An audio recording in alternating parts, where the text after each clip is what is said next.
first thing we're going to look at is impedance.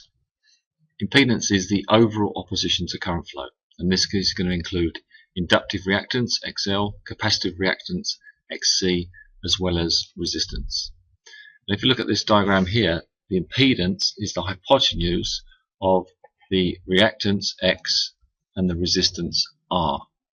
Z is here. So Z is equal to the square root of R squared plus X squared. And this X can be inductive reactance or capacitive reactance, or the difference between the two. Ohm's law in AC. In DC we say that I is equal to V over R. In AC we say I is equal to V over Z, where Z is that impedance, that total opposition to current flow. Let's have a look at a series circuit where we've got an inductor and a resistor, and it's got an inductive reactance of 80 ohms and a resistance of 60.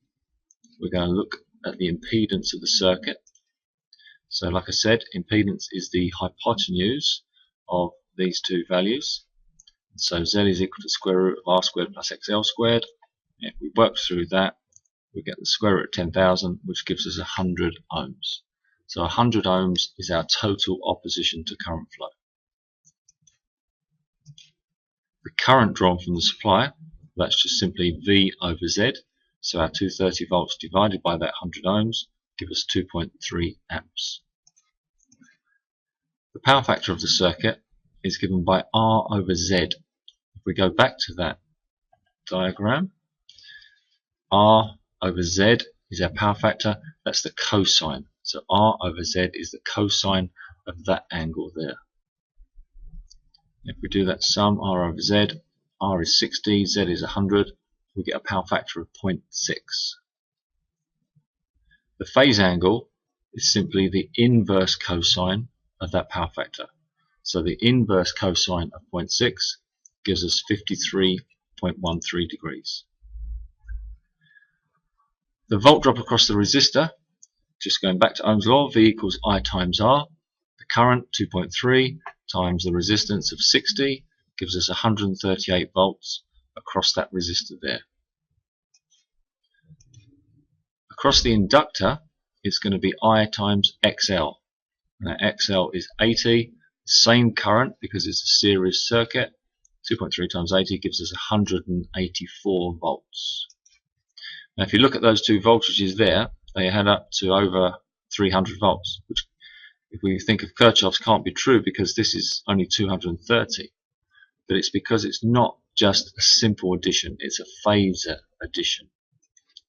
So we're going to look at the phasor addition of those two voltages. It's a series circuit, and so the reference is the current. So we draw the current first, and then we put the voltage across the resistor, which is in phase with the current because it's resistive. So we draw it along the same line. Our voltage across the inductor is 90 degrees out of phase with the current, and in an inductive circuit the voltage leads the current. Remember, these phasors are going anti-clockwise, so we draw VL straight up. We draw the parallelogram, and the resultant is our VS.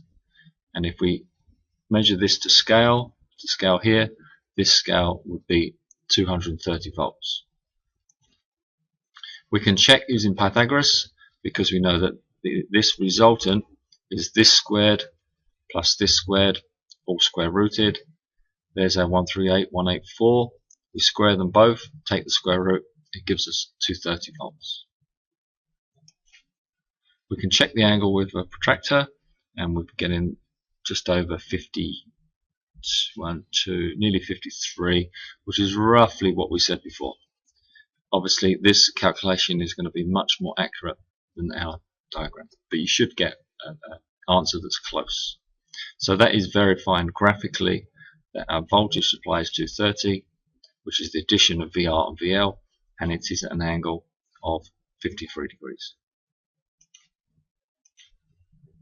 If we replace the inductor with a capacitor, we've got 70 ohms and 30 ohms resistor.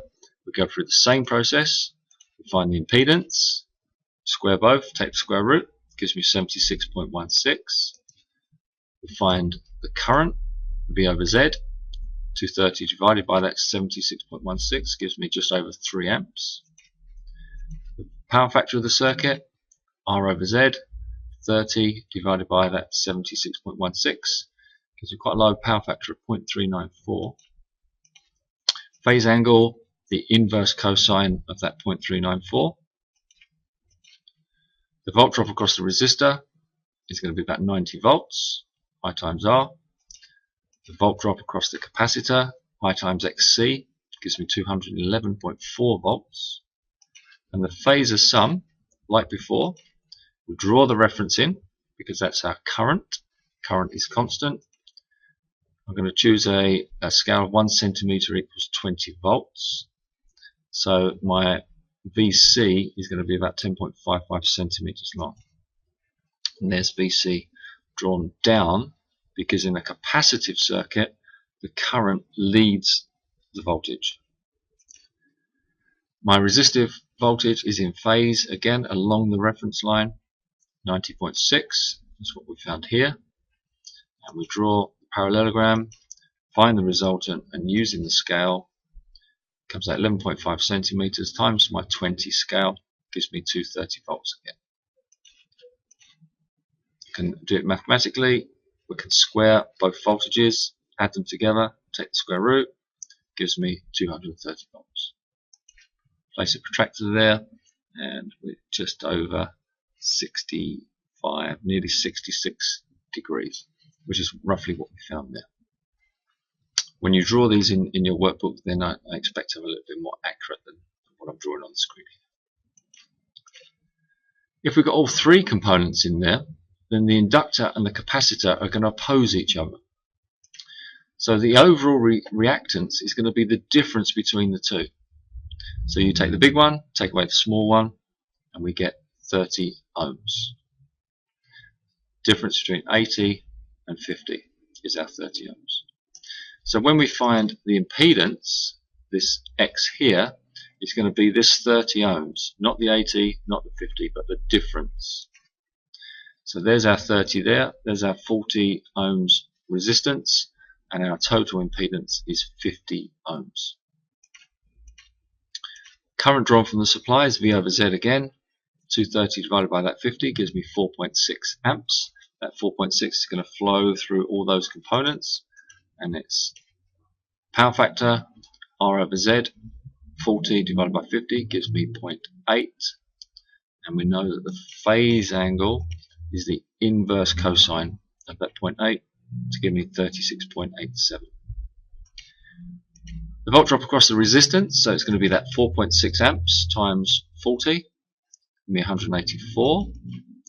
Volt drop across the inductor, 4.6 times the 80 there, gives me quite a high voltage, 368. Across the capacitor, it's going to be that 4.6 times 50 to give me 230 volts. The phasor sum is going to be, there are three voltages. I'm just going to divide each one by 40, scale of 1 to 40. 1 centimeter is 40 volts to give me these lengths to plot. Just going to move that down there. Again, reference is the current, because in a series circuit the current is constant. There's my resistive voltage in phase.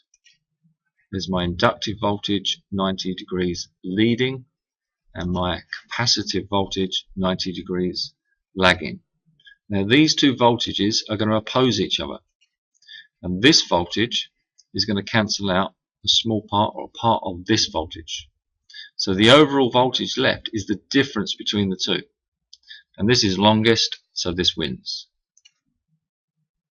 That brings it down to that value there, which gives me this voltage here, 368 minus 230, so this voltage minus this voltage gives me 138 volts.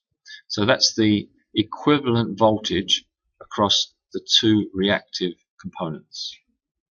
So if we take away all the others, that's what I've got left. There's my voltage across the resistor. Again, parallelogram, resultant, and the scale, 5.73, gives me 229.24 volts approximately. So that's going back to our 230 there. So it was the difference between VL and VC, and add in phasorially to VR to get back to 230. There's the overall phasor diagram. So there's the difference, there's VR, there's our result. We can look at the angle there, and that's just over 35, 36, which is what we found using the calculations. We can do it mathematically, obviously. We can find the difference between the two voltages, which is our 138 there. There's our 184 across the resistor. Square them both, add them, take the square root, 230 volts.